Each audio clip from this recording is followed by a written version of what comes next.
Hey guys, it's Chelsea Messenger with Picks and Parlays. It's finally bowl season for college football, and we're breaking down the Gator Bowl between NC State and Kentucky. So 2020 is almost over, thank goodness, and we've got a promo code to celebrate. The code is 2021 for 20% off the entire site at picksandparlays.net. Kentucky favored in this one, -2.5. The total is 50. NC State comes in 7-4 against the number. Really good team against the spread when it comes to the year on a whole.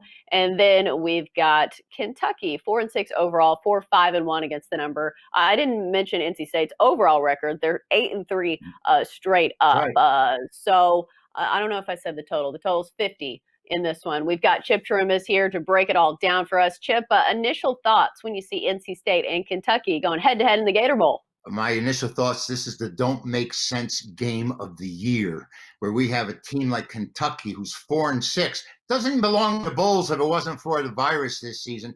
4-6 on the year, can't score points at all. They had games where they had less than 100 yards total offense, favored over an 8-4 NC State team that is ranked number 23 in the country. Now, let me repeat this. I have a team that is 4-6 that is favored ranked team. A number 23 team ranked that is 8-4 in the year. There's something bogus about this game. I'm going to take Kentucky. I am very surprised that I've seen as much backing for the Wildcats that I have already because their offense is atrocious. They're really one of the worst offenses in the country. And how they come a favorite here, it doesn't figure for me. This is my don't make sense winner. I'm going to give you Kentucky, and I'm not getting off it. All right. Well, I think the line is where it is just because Kentucky gets some credit just for being in the SEC and playing that SEC schedule, which to their credit is a tough one.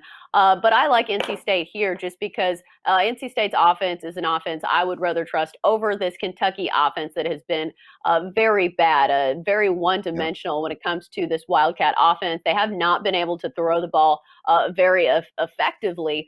Yeah, they're pretty good at running the ball. And when it comes to their quarterbacks, both Terry Wilson and Joey Gatewood, both pretty dynamic with their feet. But NC State has some really good pieces on defense. Peyton Wilson at linebacker, which if you watch the Braves games, his brother Bryce Wilson was a pitcher for the Braves. Just a little fun fact.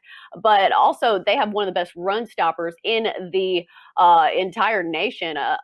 I forget his name. I had it written down and I can't find it. But bottom line, NC State has some really good pieces on their defense. So I think if you're one-dimensional against this NC State defense that I'm not saying is good, their secondary has been really bad. So I think if teams are able to throw the ball, NC State's in trouble. But this is not a Kentucky team that I expect to spread the field. And then talking about the spread, NC State I think has been pretty good against the number. The only games they didn't cover was that big spread against Syracuse, a Liberty team that I think was a bit undervalued. They beat them. They just didn't cover. And then we saw Liberty beating Coastal Carolina. And then that North Carolina game, losing 41-28 as 15-point underdogs. But I think that's a Carolina offense that was really explosive. And I think this Kentucky team's nowhere near to that offense. So I like NC State here, getting points. I wish it was 3, but I'll take 2.5. Well, that's my point exactly, is that everything you said is how great they are. This is the don't make sense game. There's no way Kentucky is supposed to be favored here.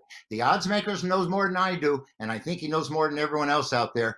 There's no way I'm playing NC State. I wish you luck, but I think I've got the winner with Kentucky. All right. Well, one of us will be a winner, I suppose. That's going to do it for our Gator Bowl talk here on Picks and Parlays. Great stuff from Chip Chirimbes. As always, Chip, thanks for joining us.